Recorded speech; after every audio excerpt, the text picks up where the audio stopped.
പലപ്പോഴും ട്രെയിനിങ് പ്രോഗ്രാമുകൾക്ക് പോകുമ്പം ആളുകൾ എൻ്റെ അടുത്ത് പറയുന്ന ഒരു കാര്യമാണ്, സാറേ ഒന്ന് മോട്ടിവേറ്റഡ് ആവാൻ എന്താ ചെയ്യേണ്ടത്? ഞാൻ പലപ്പോഴും ചിന്തിക്കാറുണ്ട്, മോട്ടിവേറ്റ് ചെയ്തതുകൊണ്ട് കാര്യങ്ങൾ നടക്കുമോ? നമുക്കിന്ന് ഡിസ്കസ് ചെയ്ത് നോക്കാം. ഈ മോട്ടിവേഷന് ചില പ്രശ്നമുണ്ട്. ഒന്ന്, ഇതിൻ്റെ ലൈഫ് വളരെ കുറവാണ് അല്ലേ. നമ്മളൊരു മോട്ടിവേഷണൽ സ്പീച്ചൊക്കെ കേട്ട് കഴിഞ്ഞാൽ എത്ര ദിവസം നമ്മൾ മോട്ടിവേറ്റഡ് ആയിട്ടിരിക്കും? മോട്ടിവേഷൻ എന്ന് പറഞ്ഞാൽ ഒരു ഇൻസ്റ്റൻറ്റ് പുള്ളാണ് അല്ലേ. നമുക്ക് ആ ഒരു സമയത്ത് കിട്ടുന്ന ഒരു ആവേശമാണ്. ഇവരുടെ പ്രശ്നം എന്താണെന്ന് വെച്ച് കഴിഞ്ഞാൽ, ഇവരൊരു കാര്യം ചെയ്യും, ആ കാര്യം ചെയ്ത സമയത്ത് അതിൻ്റെ റിസൾട്ട് ഫെയിലിയർ ആണെന്നുണ്ടെങ്കിൽ ഇവർ തളരില്ല, ഇവർ വീണ്ടും അത് ട്രൈ ചെയ്യും.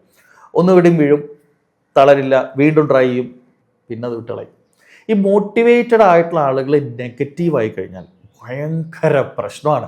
പിന്നെ ഇവന്മാർ ഇതിന് 100% എതിരായിരിക്കും സംസാരിക്കും. ഇവിടെ ഞാൻ ചിന്തിക്കുന്നത്, നമുക്ക് ഇൻസ്പയർഡ് ആയിട്ടുള്ള ആളുകളെ കിട്ടുക എന്നുള്ളതാണ് ഇതിനകത്തുള്ള സൊല്യൂഷൻ. ഇൻസ്പയർ ചെയ്ത ആളുകളുടെ പ്രത്യേകത എന്താണെന്നറിയോ?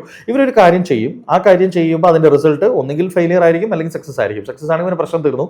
ഫെയിലിയർ ആണെങ്കിൽ അവരെന്തുകൊണ്ടാണ് ഫെയിലിയർ ആയത് എന്ന് അനലൈസ് ചെയ്ത് നോക്കും.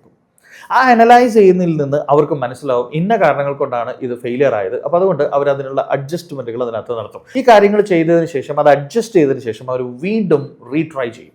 ആ വീണ്ടും റീട്രൈ ചെയ്യുന്നതിൽ അവർ സക്സസ്സിലെത്തും. അപ്പം നിങ്ങൾ തന്നെ ഒന്ന് പറഞ്ഞേ, ഇൻസ്പിറേഷൻ ആണോ വേണ്ടത്, അതോ മോട്ടിവേഷൻ ആണോ വേണ്ടത്? അപ്പം മോട്ടിവേഷന്റെ കാലം കഴിഞ്ഞു എന്ന് ഞാൻ കരുതുന്നു. Stay inspired.